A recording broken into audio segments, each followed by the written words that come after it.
Shalom sahabat RPKM yang diberkati oleh Tuhan dan seluruh pendengar yang setia. Saya percaya melalui program RPKM Bapak Ibu sudah banyak diberkati dengan pengajaran-pengajaran ataupun renungan firman Tuhan supaya tetap RPKM ini bisa eksis di YouTube. Mari dukung terus, selain dukung dalam doa tapi juga dukung dengan memberikan respon dan juga jangan lupa di subscribe. Kita akan melanjutkan pembelajaran yang baru. Ya, yang baru ini yang tentu khusus untuk siapa? Untuk para ibu. Nah, itu dia. Para ibu. Ibu itu siapa? Ibu itu istri-istri maksudnya ya, yang sudah punya anak ya, yang belum berumah tangga. Nah, di season sebelumnya sudah untuk bapak-bapak ataupun ayah, bagaimana menjadi ayah yang baik ya dalam rumah tangga. Nah, sekarang bagaimana menjadi ibu yang baik bagi anak-anaknya. Bagaimana menjadi ibu yang baik bagi anak-anaknya. Tentunya suami ataupun ayah menginginkan, menghendaki supaya istrinya menjadi ibu yang baik bagi anak-anaknya.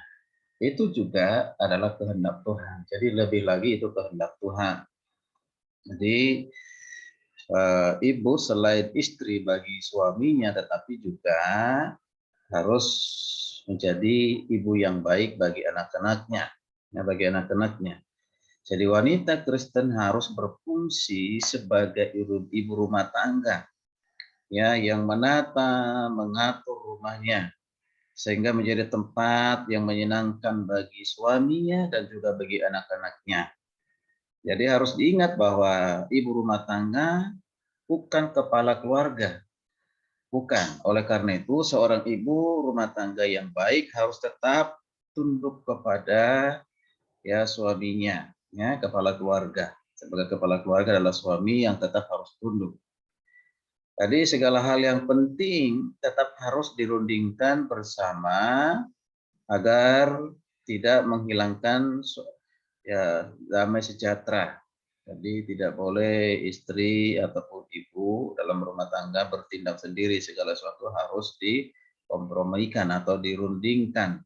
Misalnya nih, seorang ibu rumah tangga ingin menata rumahnya agar menyenangkan dan ia memesan seperangkat sofa yang mahal yang di luar kemampuan keuangan suaminya untuk membayar ya sofa yang mahal itu. Nah, tindakan sang istri ini bisa menjadi ya benih keributan ataupun konflik percekcokan ya atau dalam contoh yang lebih sederhana ya sekalipun harga sofanya mungkin terjangkau oleh kemampuan ekonomi mereka, namun corak sofanya mungkin tidak berkenan di hati suaminya. Hal ini juga bisa menimbulkan kekecewaan di hati suaminya. Jadi alangkah indahnya jika istri tetap mengkonsultasikan segala sesuatu kepada suami sebagai kepala rumah tangga. Jadi jangan ambil keputusan sendiri ya ibu-ibu ya.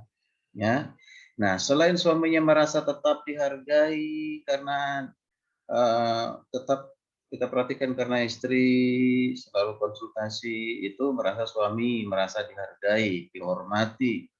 Ya, juga pertimbangkan juga ya, pertimbangan juga bersama tentu akan lebih baik. Kalau ditentukan bersama itu tentu lebih baik daripada pertimbangan pribadi sendiri.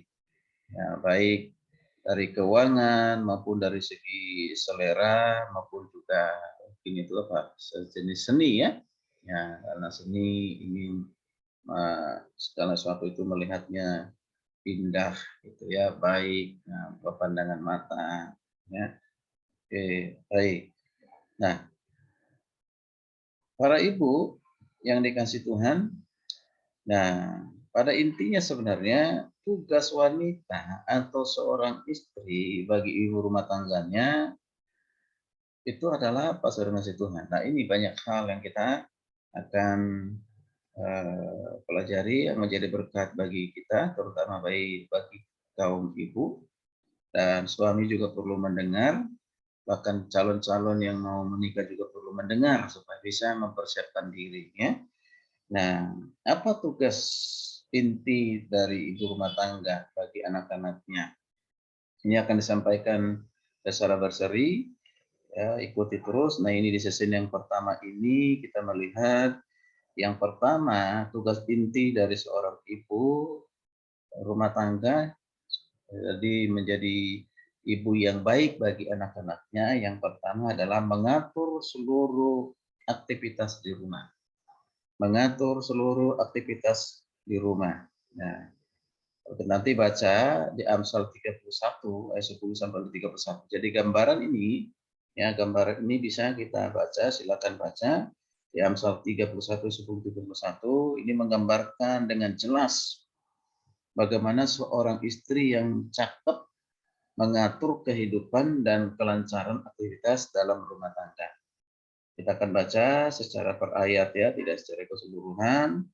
Ya, jadi yang pertama di ayat 15a, ya, dari kitab Amsal, di kitab Amsal, oke, saya akan buka kitab Amsal, ya, Amsal 31, ya, ini yang terakhir ini, ya, pasal terakhir dari kitab Amsal, ya.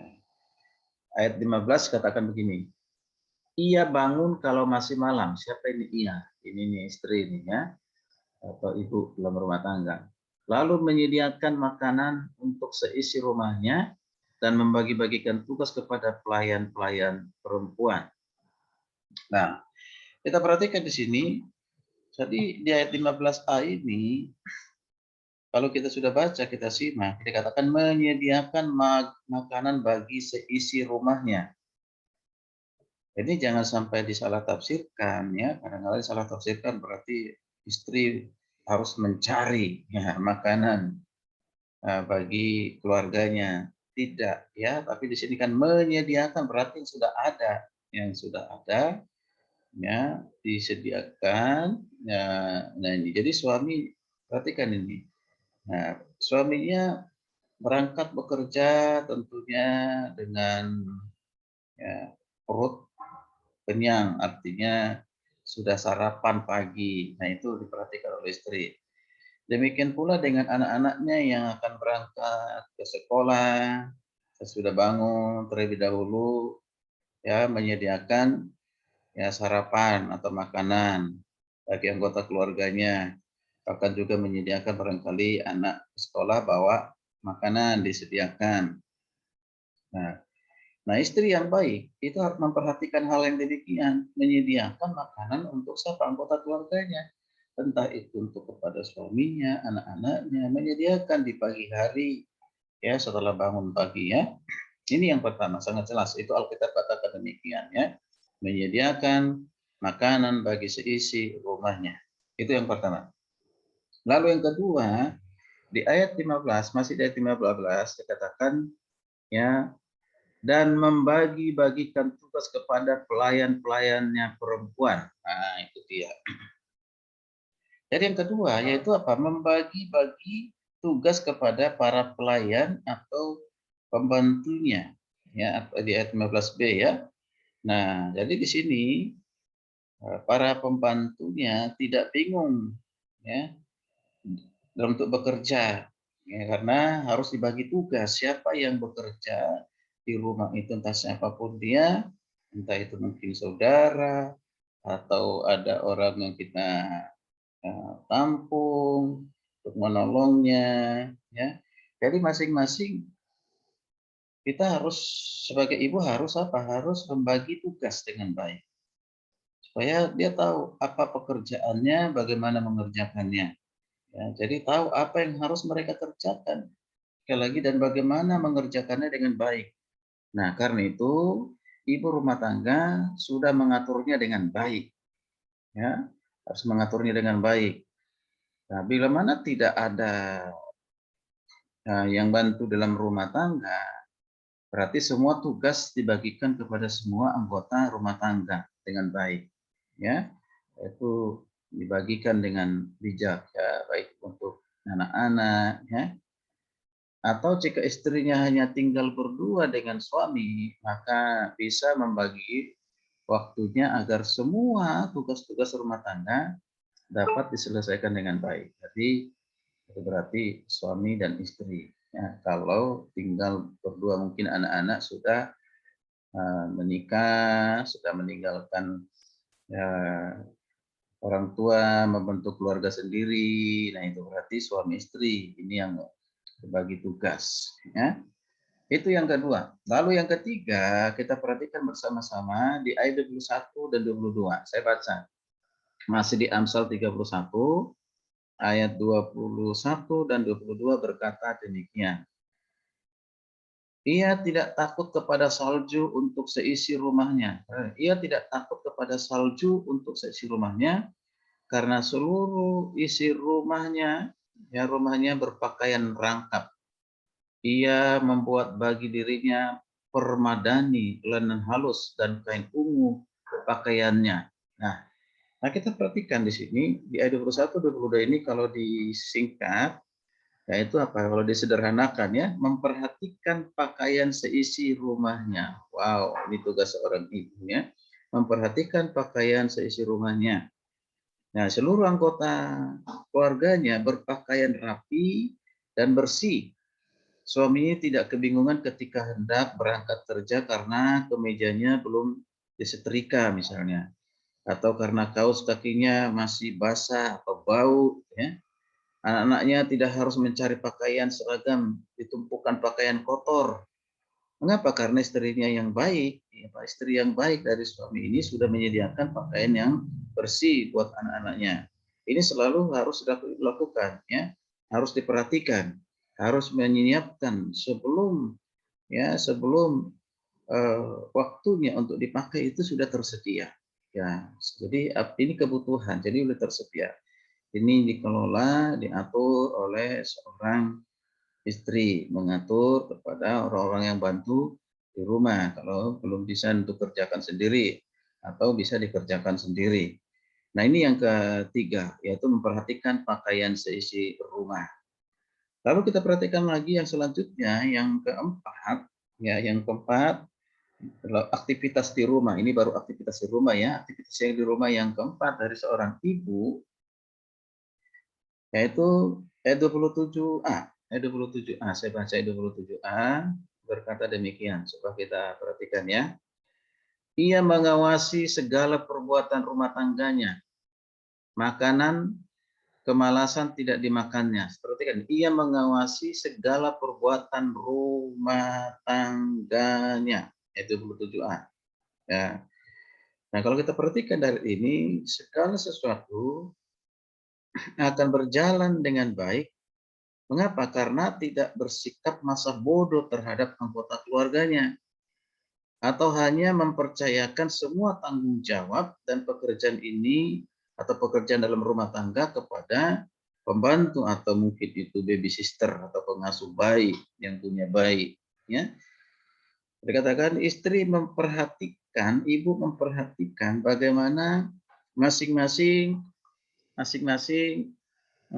anggota, ya masing-masing anggota ya keluarganya harus bersikap dan bertingkah laku, ya. Nah, ini bertingkah laku harus diperhatikan itu bagaimana anaknya bersikap, bertingkah laku itu harus diperhatikan oleh seorang ibu. Nah, bagaimana ketika dia diberikan tugas, bagaimana dia mengerjakan dengan baik atau tidak. Nah, itu harus diperhatikan. Kalau tidak dikerjakan dengan baik harus ditegur, diarahkan lagi. Ya, diarahkan, dibimbing, ya. Nah, itu penting untuk diperhatikan oleh seorang ibu dalam rumah tangga. Kalau mau jadi ibu rumah tangga yang baik bagi anak-anaknya maupun bagi suaminya. Ya, juga harus memberikan suatu koreksi.